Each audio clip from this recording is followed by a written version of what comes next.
Bora lá, bora lá, bora lá. E aí, meu povo, como é que vocês estão? Fala comigo aí. Tudo na paz? Sim, sim. Vamos para a última aula, né? Aquela última aula marota, suave, para a gente poder começar a semana bem. Então vamos lá, velho. Vamos ver se a gente consegue acabar hoje com isomeria óptica, tá? Tô crente que a gente consegue. Vamos lá, velho. Primeiro, né? A gente trabalhar um pouquinho aí a questão do Luiz Pasteur. Uma coisa fundamental para a gente aqui na isomeria óptica é quando a gente fala do Pasteur, né, em 1846, que ele percebeu uma coisinha bem interessante nos seus isômeros, ou então nas suas molequinhas, nas suas substâncias. Primeiro que ele falou o seguinte, ó, que é o ácido tartárico e o ácido racêmico. Esses dois ácidos, eles são, é, eles são iguais, né, nas suas composições, só que um desvia a luz para a direita e outro desvia a luz polarizada para a esquerda. O que ele notou? Que eles possuem a mesma forma molecular. Lembrando que naquela época não tinha a ideia de moléculas, né? Como é que eram feitas as ligações. Como é que ele notou isso? Ele notou porque eles possuíam a mesma massa. Depois ele falou que eles possuíam as mesmas propriedades. E quando a gente fala que eles possuem as mesmas propriedades, estamos falando de propriedades físico-químicas. Propriedades que levam em consideração o ponto de fusão, o ponto de ebulição, e as características químicas são as forças intermoleculares. Então, quando ele percebeu que possuía a mesma coisa, ele falou assim, então são o mesmo composto. E aí, quando ele foi fazer justamente o experimento da luz polarizada, foi com a utilização desse polarímetro aqui, ó, esse polarímetro aqui de baixo, né, que já é uma tecnologia muito revolucionária para aquela época. Quando ele fez o teste com o polarímetro, ele percebeu que desviava a luz polarizada, um para a direita, outro para a esquerda, e aí promovendo então umas substâncias diferentes. Então, Luiz Pasteur ele fez tudo isso aí naquela época, em 1846. Você pode perceber que o Luiz Pasteur ele foi um cara que estudou muito leite, né? Justamente aqueles compostos que estão dentro do leite. Principalmente porque ele desenvolveu uma coisinha chamada de pasteurização do leite. Por isso que o nome é pasteurização, porque quem desenvolveu foi Luiz Pasteur, tá bom? Ele desenvolveu também uma ideia que a gente vê lá na biologia, uma ideia que chama origem da vida, né? Ele tratou de um conceito chamado de biogênese, onde que apenas vida pode trazer vida, né? Antigamente se acreditava-se na abiogênese e ele fez experimento lá com a carne, onde saía algumas substâncias ou não. Então, Luiz Pasteur ele estava em várias vertentes, né? A principal delas, né, é a origem da vida, mas depois sobre o leite, sobre a pasteurização e sobre a isomeria óptica. Ele é considerado o pai da isomeria óptica para aquela época. Esse ácido aqui da direita, né, esse ácido aqui, é o ácido lático, né? É um ácido que está presente ali no leite, é um ácido lático. Então, por isso que o leite azeda, justamente por causa desse ácido. Aqui nós temos, lembrando, né, que a acidez ela está diretamente direcionada ao sabor, né? Quando a gente fala sobre componentes azedos, estamos falando justamente de componentes ácidos. E é por isso que o leite azeda. Essa substância aqui embaixo, e essa substância aqui embaixo, é a mesma substância que essas daqui, tá bom? Então nós temos aqui as mesmas substâncias. Só que aqui eu estou te mostrando uma substância igual no espelho, né? E quando a gente coloca uma de sobreposição com a outra, a gente não vai haver uma sobreposição. E sim, a gente tem uma figura espectral no espelho, onde promove então dois enantiômeros. Esses quartos aqui, ó, foi o Biot que analisou e relacionou justamente ao seu desvio da luz polarizada, vendo que os dois, a imagem especular um do outro no espelho, mas que cada um fornece um desvio diferente para a luz polarizada. Então, você consegue perceber que essa molequinha aqui, ó, ele tem um carboninho chave bem aqui, né? nós temos um carboninho-chave em que está caracterizando os seus ligantes. Aqui, nós podemos identificar esse carbono bem aqui, ó. É o mesmo carboninho. Perceba que aqui é CH3, aqui é CH3, né? Onde ele promove aqui.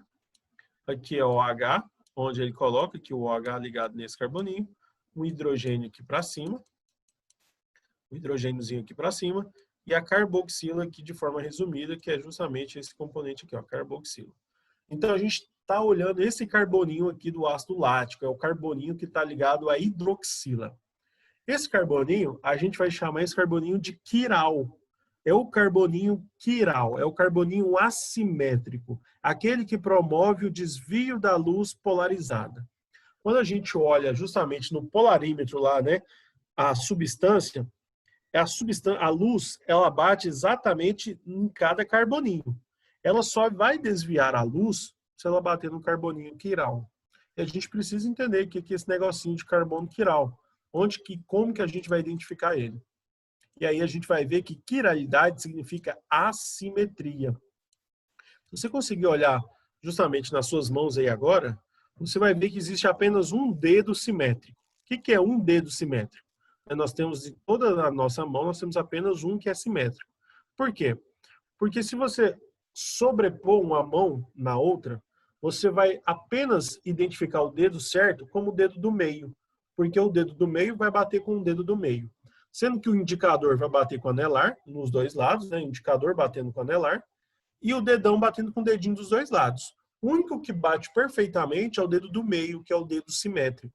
Os outros dedos, eles são assimétricos. Então, a gente não vai ter uma questão de assimetria. E quando a gente fala de assimetria relacionada à mão, e a gente faz isso muito com a mão, você vai ver muitos professores sempre falando com a mão, por causa da palavra que é derivada. Né? O quiral, a palavra quiral, ela é derivada do grego care, que dá significado a mãos, né? A palavra care vem de mãos, que significa mãos. A palavra care deriva a palavra cirurgia, que é feita com mãos.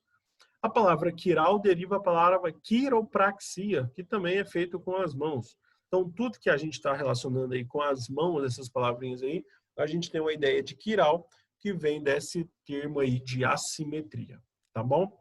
Por exemplo, quando a gente vê uma cadeirinha na frente da outra, né? Não sei se vocês já ficaram no final de festa infantil, né? Para ajudar na limpeza ali, né? Na organização.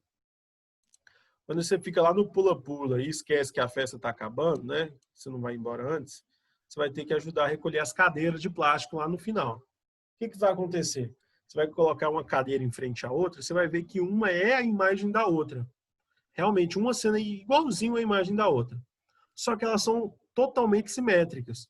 Porque quando a gente coloca elas sobreposição, né, numa sobreposição uma da outra, você encaixa perfeitamente. E quando você encaixa perfeitamente, você identifica uma simetria. Essa simetria aqui, ela não entra na nossa isomeria óptica. Porque na isomeria óptica é necessário uma assimetria para identificar esses carbonos, essas moléculas. Tá bom? Então, o que vai acontecer aqui, ó, velho? Olha só, pira só o que vai acontecer. Deixa eu passar para frente, né? A gente vai ter uma não sobreposição. Perceba que essa primeira molequinha aqui, ela é a imagem uma da outra, né? Primeira molequinha, imagem no espelho, né? Temos aqui um espelho. Então, nós temos a imagem, certo? Se eu virar essa molequinha, se eu rotacionar ela de cima para baixo, nós vamos ter um grupo diferente. Perceba aqui ó, onde que está o D e onde que está o D. Perceba onde que está o B e perceba onde que está o B. Perceba onde que está o C e perceba onde que está o C. A letra A e a letra A. Então, quando a gente observa aqui, ó, no espelho, quando a gente rotaciona, a gente não vai gerar uma imagem uma da outra.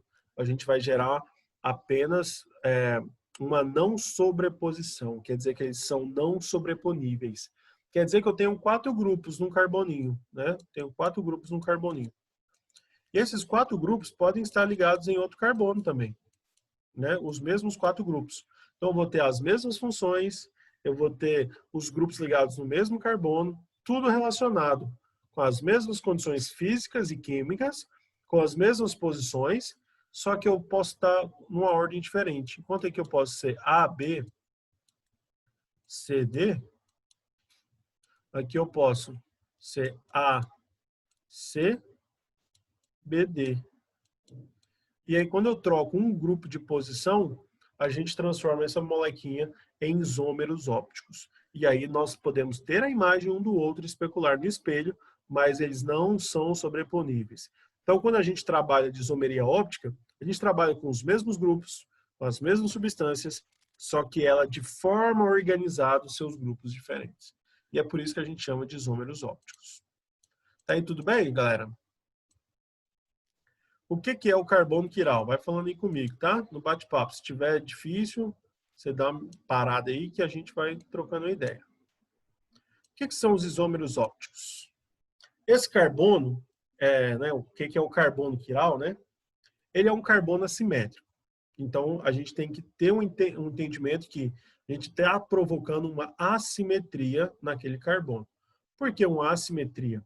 Porque nós temos grupos ligados diferentes. Se nós temos grupos ligados diferentes, em momento nenhum, quando você fizer um corte nele, ele vai trazer uma simetria. Perceba com a gente o seguinte, ó.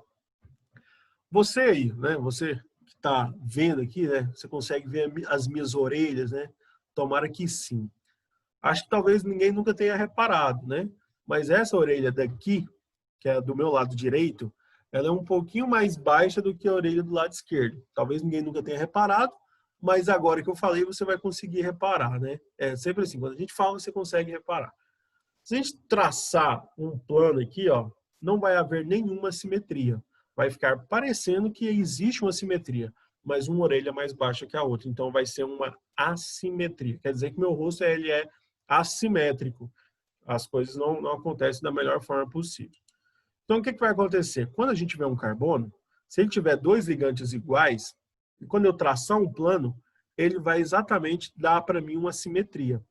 Quando eu traçar o plano, se estiverem todos os ligantes diferentes, vai trazer para mim um entendimento de assimetria. Então, a gente sempre vai procurar o carbono quiral, aquele que precisa estar ligado a 4 ligantes diferentes. 4 grupos, tá bom? Não é só o primeiro ligante, é todo o resto da cadeia que está anexado a ele. Então, a gente vai ter que ter 4 grupos diferentes. E esse carbono, então, diga-se de passagem, né? Para ele ter 4 grupos diferentes, ele só pode ser um carbono sp3, um carbono saturado. Ele não pode ser um carbono sp2 e nem um carbono sp. Por quê? Porque o carbono sp2, ele promove 3 ligantes, né? A gente está fazendo aqui 3 ligações com o carbono, né? Ligação simples, ligação dupla. A gente fala 4 ligações porque na dupla nós temos uma sigma e uma pi. Quando nós estamos fazendo um carbono sp, ele tem 2 ligantes, né? 2 duplas. E quando nós temos um carbono sp por uma tripla, também são 2 ligações, são 2 ligantes, né? Uma tripla e uma simples. Então, isso só vai acontecer, carbono quiral, se eu tiver um carbono sp3 e cada um dos seus ligantes forem grupos distintos, tá? Todos os grupos têm que ser diferentes entre eles. E aí a gente vai ocorrer o seguinte, se nós tivermos um carbono quiral, ele vai promover 2 isômeros. Sempre um carbono quiral promove 2 isômeros. Antigamente era chamado isso de destrógeno e isso aqui de levógeno. Alguém já estudou isso naquela época? Alguém já ouviu esses termos, levógeno e destrógeno? A Sângela está falando sim. Mais alguém? Destrógeno, levógeno.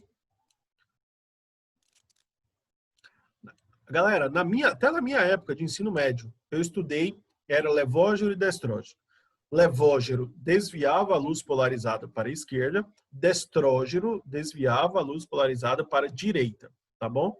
Então tinha um sentido diferente aí da rotação da molécula e no desvio da luz.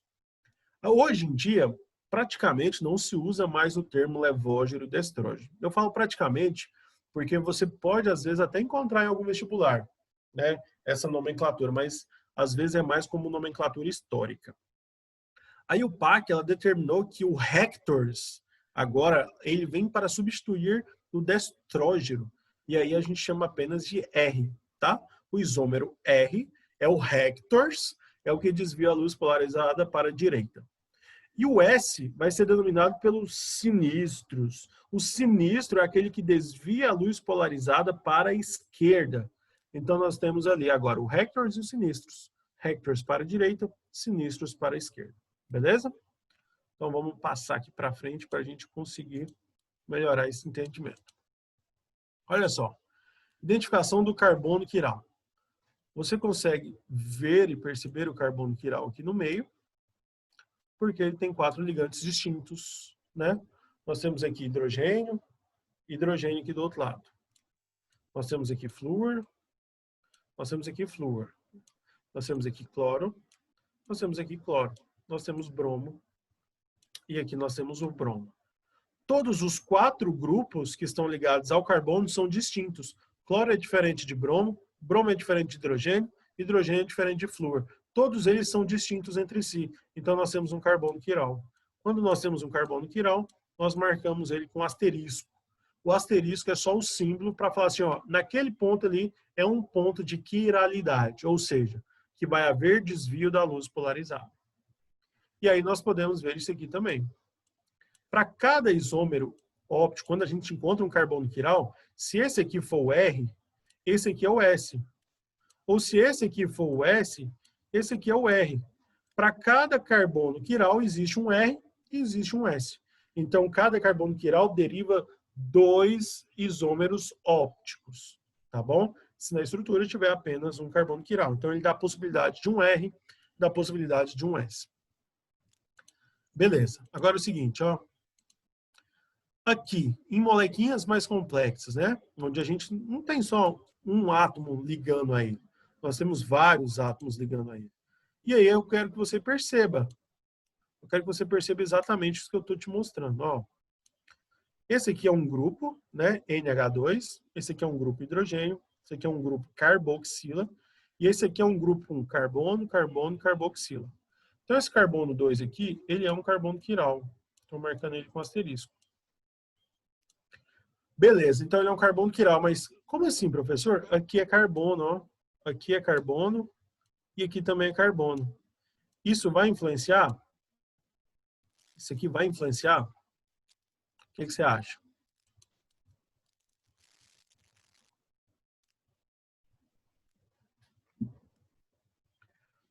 Hein? O que vocês acham? A Sângela falou não. Sângela, você quer falar por quê que não vai influenciar? Quer abrir o áudio aí e falar? Porque quando a gente vai fazer a análise do carbono quiral, a gente olha o ligante por completo, o grupo, e não só o primeiro ligante do carbono. Exatamente isso. Vai ser olhado não só o primeiro ligante, mas tudo que está anexado àquele primeiro ligante. Então, por exemplo, ó, tudo que está anexado no nitrogênio, temos hidrogênio e hidrogênio também. Aqui é só um átomo, tudo que está anexado a esse carbono é oxigênio e hidroxila. Tudo que está anexado nesse carboninho é hidrogênio, carbono, hidrogênio e carboxila. Então, eu estou olhando tudo, é todo um grupo. Se um grupo for igual a outro grupo, nós não temos isomeria. Nós não temos justamente isomeria óptica, trazendo ali a ideia do carbono quiral.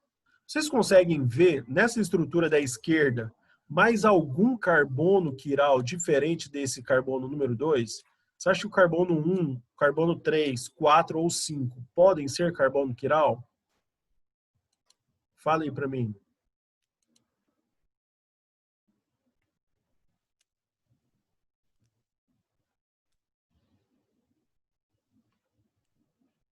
Não, Israel falou não. Israel, você quer falar por quê? Não?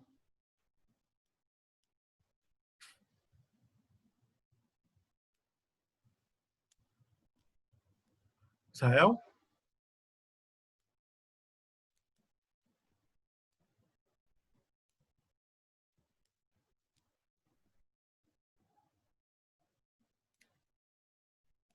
Vira só, Israel. Você acha que você tinha até falado aqui carbono 1, né? Na verdade, não, né? Por que que esse carbono não pode ser quiral? Porque ele só tem 3 ligantes. Ele tem 3 ligantes diferentes. mas ele só tem 3, ele não tem 4 ligantes diferentes. Então, como a gente pode ver, o carbono que faz uma ligação dupla não pode ser quiral. Então, não pode ser nem o número 1 e nem o número 5, né? Já estou descartando isso aqui. O número 3 e o número 4, você percebe que tem 2 hidrogênios anexados em cada um deles. Então, se eu colocar aqui, ó, hidrogênio, se eu colocar aqui hidrogênio, nós temos 2 ligantes iguais. Então, se são 2 ligantes iguais, não pode ter assimetria. Pelo contrário, que se eu cortar aqui o carbono bem no meio, vou ter um lado igual ao outro, vou ter uma simetria. E aí não provoca isomeria óptica. Isomeria óptica, então, para a gente, vai ser com uma condição, quando houver carbono quiral. E é isso que você tem que levar para uma prova. Quando você levar para a prova do Enem, eu até arrepiei aqui, velho. Faz tempo que eu não arrepio não, hein? Fala para você, velho, quando a gente tem aqui um carbono quiral, vai haver isomeria óptica. Então, você tem que levar isso para a prova. Ó, eu vou focar. Tem isomeria óptica? Peraí, então tem que achar um carbono quiral. Se houver um carbono quiral, há isômero óptico. Se não houver um carbono quiral, não há isômero óptico. Por exemplo, nessa ligação aqui da direita, né, nessa molécula aqui da direita, você consegue ver 2 setinhas. Eu vou colocar o carbono aqui, vou colocar o carbono aqui. Você consegue ver nesse carboninho aqui, ó, mais um hidrogênio. E aí eu vou analisar primeiramente esse carbono. Ó, vou fazer um círculo aqui, que é o primeiro grupo, o segundo grupo, o terceiro grupo. Olha o tamanho do quarto grupo, velho. Olha o tamanho do quarto grupo. Nós temos esse aí como quarto grupo.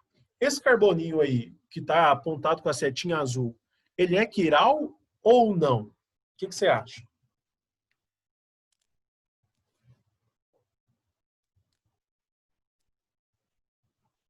A Sângela falou sim, o Israel também falou sim. Tô começando a achar que tá só esses 2 aí na aula. O resto tá ligado só o monitor. Ó, o Matheus falou que também aí, sim, né? Ó, já tem 3 na aula. Top, hein, velho? Daniel também. É nóis, gente. Então ele é quiral, sim, Maria Clara também. Ó, ele é quiral. Por quê? Porque ele possui os 4 ligantes diferentes, sendo que ele é um carbono sp3. Agora, olha esse outro aqui, ó. Deixa eu apagar aqui para a gente analisar aqui. Né? Carbono aqui, hidrogênio. Será que esse carbono é quiral? Você consegue ver isso, se ele é quiral ou não?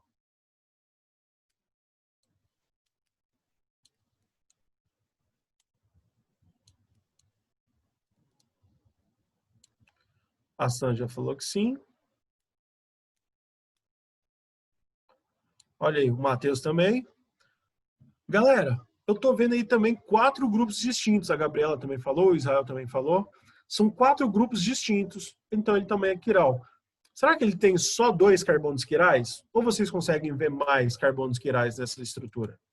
Consegue ver mais algum que seja carbono quiral? Porque em moléculas mais complexas, você vai ter que ver carbono por carbono. E aí, você consegue ver mais algum carbono quiral nessas estruturas?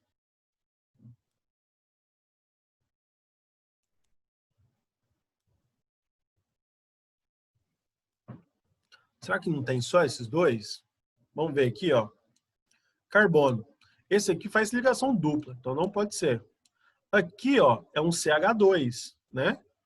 Nesse carboninho aqui é um CH2, então também não pode ser, porque tem 2 ligantes iguais. Aqui o carbono fazendo ligação dupla. Aqui é CH2 também. Olha só, esse aqui, a gente já viu que ele é carbono quiral. Esse outro aqui, fazendo ligação dupla. Esse aqui, ó, 3 hidrogênios iguais, também não pode ser. Aqui, 2 hidrogênios iguais.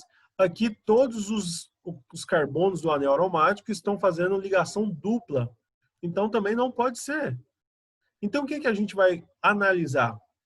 Somente o carbono sp3. Então, você já elimina todos que fazem dupla ou tripla. Você vai analisar só apenas os carbonos que fazem ligações simples e aqueles que possuem ligantes distintos. Tá bom? Agora, olha só. Sim. Só me tira uma dúvida. É possível ter carbono quiral em um ciclo? Sim, sim. Você pode me dar um exemplo depois, por favor? Claro. Olha aqui, ó. Quer ver? Aqui. Caiu no Enem já. Tá vendo esse carbono 3, 4 e 5 aqui? Uhum. Eles fazem parte de um ciclo, né? Aqui nós temos 4 ligantes diferentes. Como assim, professor? Olha só, essa ligação aqui, ó, ela é diferente dessa ligação aqui. Por quê? Porque o restante do grupo é diferente. E aqui o restante do grupo também é diferente. E esse grupo aqui é diferente de hidrogênio também. Então, nós temos 4 ligantes diferentes aqui, né? Como se fosse esse aqui, ó. E aí, nós temos uma separação, né? Justamente dentro de um ciclo. A gente tem que olhar o próximo carbono. Tá bom, Sângela? Olha só. Aqui, acho que seja esse aqui e o hidrogênio, acho que você entendeu, né? Mas dentro aqui, ó.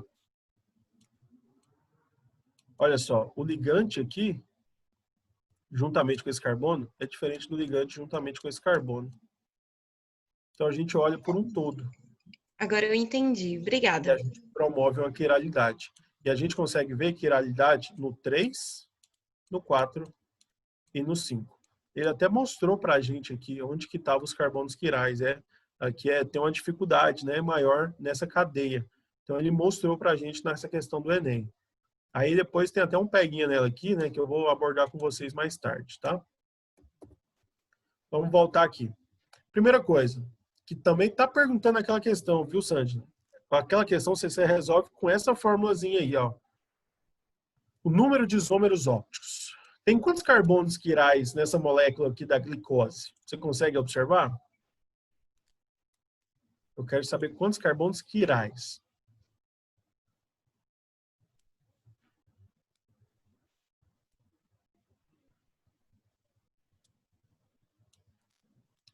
Quantos desses aí são quirais?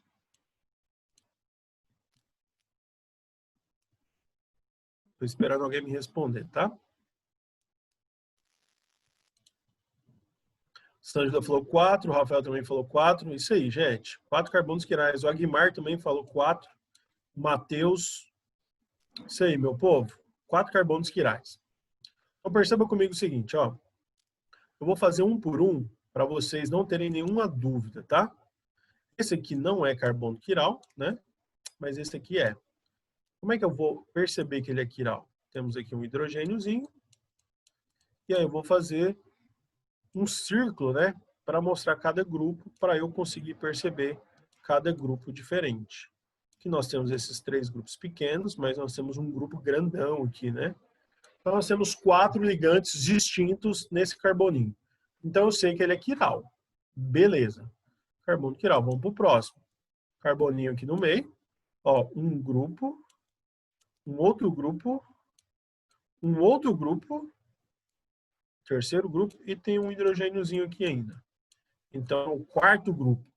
Então, nós temos 4 grupos distintos mais uma vez. Vamos para o próximo. Carbono, ó, grupo OH, grupo aqui junto com o carbono e mais hidroxilas e um hidrogêniozinho aqui para cima. Então, nós temos 4 grupos. Mais uma vez, 4 grupos distintos.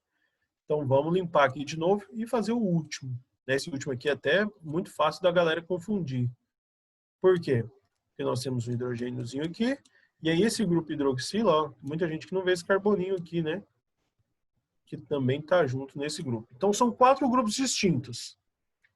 Beleza, então nós temos 4 carbonos quirais. Esse último aqui, ele não é quiral, porque ele possui 2 hidrogênios, né? Ele, tendo 2 hidrogênios, são 2 grupos iguais, e aí tem um plano de simetria. Então, ele não pode ser um carbono quiral.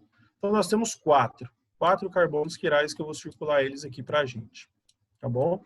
Todos eles têm um asterisco, tá? Pode pôr um asterisco neles, que vai fornecer aí a nossa quiralidade. E eu vou te perguntar o seguinte, ó. Eu sei que existem isômeros planos, né, para essa molécula, que é quando a gente troca a função, ou então quando a gente troca a posição, quando a gente muda a cadeia, né, a classificação da cadeia. Então, nós podemos, ó, temos um aldeído ali, nós podemos fazer enol, nós temos que fazer uma tautomeria, né? Não tem heteroátomo, então a gente não pode mudar essa posição. Então, eu tenho ali a chance de isômeros planos. Se eu te pedisse isômeros planos, você teria que fazer uma fórmula diferente, ali onde a gente teria funções distintas e por aí vai. Mas eu não estou te perguntando isso, eu vou te perguntar o número de isômeros ópticos. E o número de isômeros ópticos, ele leva em consideração apenas a carbonos quirais, ele não está levando em consideração isômeros planos, tá bom? Porque a isomeria, como a gente já viu, ela é uma parte um pouquinho mais complexa quando a gente precisa comparar cadeias. Aqui eu não estou comparando duas cadeias, três cadeias. Aqui eu estou olhando o número de carbonos quirais e eles vão me dar o número de isômeros ópticos. Se eu tenho 4 carbonos quirais e cada carbono me possibilita um R e um S, eu vou ter quantos isômeros ópticos para essa molécula da glicose? Essa é a minha pergunta para você.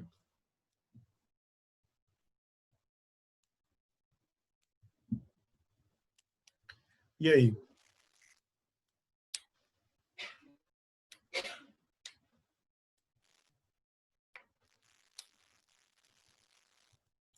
A Sângela falou, repete a pergunta, por favor. Vamos lá. Se eu tenho 4 carbonos quirais, eu tenho quantos isômeros ópticos dessa substância? Lembrando que cada carbono quiral, ele dá um R e dá um S. Gabriela falou 16, o Rafael falou 16. Gente, como é que vocês chegaram a 16? Não seria 8? Ó, se eu tenho 4 carbonos quirais, cada um dá um R e um S, né? Então deveria dar 8, não? Se desse 8, estaria completamente errado, tá bom? Por quê? Porque aqui nós temos uma coisinha chamada de análise combinatória. Análise combinatória, que é justamente essa fórmulazinha que eu mostrei aqui para vocês, ó, 2 elevado a N, onde N é o número de carbonos quirais. Então é 2 vezes 2 elevado a 4. 2 elevado a 4 não é igual a 8, é 2 vezes 2, que dá 4, vezes 2, 8, vezes 2, 16. Então nós temos 16 isômeros ópticos. Por quê? Porque quando esse carboninho aqui, ó, for R, esse aqui também pode ser R, esse pode ser S e esse pode ser R. Quando esse aqui for S, esse aqui pode ser R também, esse aqui pode ser S e esse aqui pode ser R. Então nós temos análises combinatórias. Eu posso ter o RRR, eu posso ter o RRRS, eu posso ter o RRSR, eu posso ter as 16 formas combinatórias que eu coloquei aqui para vocês. E todas elas são diferentes. E todas elas podem rotacionar a luz polarizada. Enquanto um está rotacionando para a direita, o outro também pode ser para a direita, o outro também pode ser para a direita, o outro também pode ser para a direita. E um outro isômero dele pode ser todos rotacionando a luz polarizada para a esquerda. Então nós temos 16 isômeros possíveis, onde eu consigo ver rotações diferentes da luz polarizada. Consegue entender isso? Consegue entender isso numa boa, galera? Essa análise combinatória? Sim? Porque isso é um pega, velho. Isso é um pega do vestibular. Né? Como eu mostrei aqui, ó, por exemplo, ó, nessa questão. Falei para a Sângela, ó, aqui são 3 carbonos quirais, né? Então, se eu tenho quantos isômeros ópticos possíveis? Eu tenho 2 elevado a 3. E 2 elevado a 3 não dá 6, igual ele colocou aqui para mim no gabarito, letra C. E sim é a letra D, 8, porque é 2 elevado a N, né?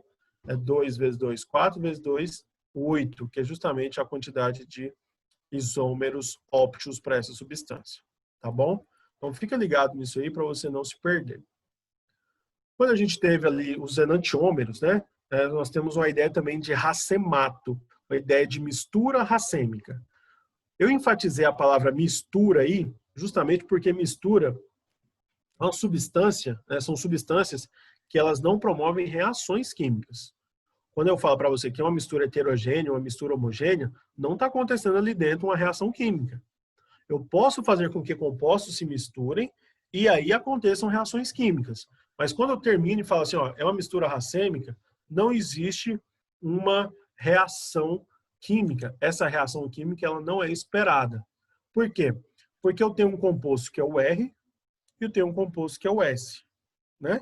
Nós temos aqui um asterisco mostrando exatamente o que acontece de um composto R e do composto S. Um está desviando para a esquerda, outro está desviando para a direita, e eles são uma coisa chamada de enantiômeros, tá bom? Então, a mistura racêmica, eles estão lá dentro, tanto o R quanto o S, numa mesma proporção. A proporção é o seguinte, a cada um R, eu tenho um S. Então, eles estão nas proporções iguais. Isso é chamado de racemato, ou isso é chamado de mistura racêmica. Tudo bem, galera? Tudo bem? Teve um problema com esse medicamento chamado de talidomida, tá?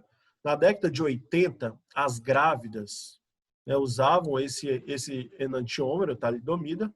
O R era um sedativo e não se conhecia a existência do S naquele momento. Então, as mulheres grávidas tomavam a talidomida para evitar enjoos e náuseas ali no início da gravidez. Enquanto o isômero R, ele era bom, ele era benéfico para as mães nesse sentido, o isômero S, ele trazia uma ideia de má formação congênita para o bebê. Não era em todas as mães que aconteciam isso, mas na maioria sim, né? Porque cada isômero, ele reage de forma distinta no organismo. E aí o isômero S levava à má formação do bebê. Então o bebê nascia às vezes faltando um braço, ou então faltando uma perna, ou então de alguma forma que não estava do normal, do padrão. Então isso levou justamente a alguns novos métodos, né? Justamente para poder separar esses isômeros. Hoje em dia, se você ficar grávida, você que é moça e você ficar grávida, você vai poder utilizar a talidomida hoje, porque a talidomida hoje só tem o R, não tem o S mais. Então você compra na farmácia, lá está o mesmo nome, a talidomida, e você pode usar hoje, porque eles são separados. Eles foram separados num método chamado de cromatografia quiral, é um método que separa o carbono R do carbono S quando eles estão no racemato. Tudo isso é devido, por quê? Porque os isômeros ópticos, eles se comportam de forma diferente em cada organismo. Quando a gente vai trabalhar a isomeria óptica, a gente está falando com fármacos, com substâncias que possuem efeitos colaterais ou não. Então a gente tem que estudar cada isômero para saber como ele vai reagir no organismo, para evitar os principais efeitos colaterais. Em algumas substâncias é colocado lá o efeito colateral, não é separado, porque não vai trazer um mal necessário, né? um mal muito forte, como é, por exemplo, o Dramin. Dramin, nós temos ali uma substância que o princípio ativo, ele tira o enjoo quando você está ali viajando ou mexendo demais a cabeça, mas o efeito colateral dele é dormir muito fortemente, né? Então nós temos ali um efeito que não vai fazer mal diretamente para você. Mas, entre outros, quando fazem mal, a gente precisa fazer essa separação chamada de cromatografia quiral. Galera, tá acabando a nossa aula, mas eu prometo para vocês, na segunda-feira, voltar nesse slide, porque ele é de suma importância para a gente poder resolver alguns exercícios que eu vou colocar daqui para frente, tá? Nós temos aqui alguns exercícios do que já foi cobrado no Enem, e aí na próxima aula eu termino esse conceito e faço exercícios com vocês. Tudo bem, meu povo? Alguma pergunta até aí? De boa. Ó, só lembrando vocês, sexta-feira tem live, tá bom? Live lá no YouTube, eu e o Arthur resolvendo exercícios de química orgânica nessa vez, tá bom? A gente vai resolver química orgânica, trabalhar com vocês classificações de carbono e de cadeias. Um grande abraço para todos vocês, uma ótima semana. Vai lá no link da bio nosso do Instagram, você consegue chegar no link da live. Um abraço para todos vocês, estamos juntos, gente. Vascão na cabeça, hein? Essa semana é nóis. Valeu, falou. Bom almoço para todos. Obrigado,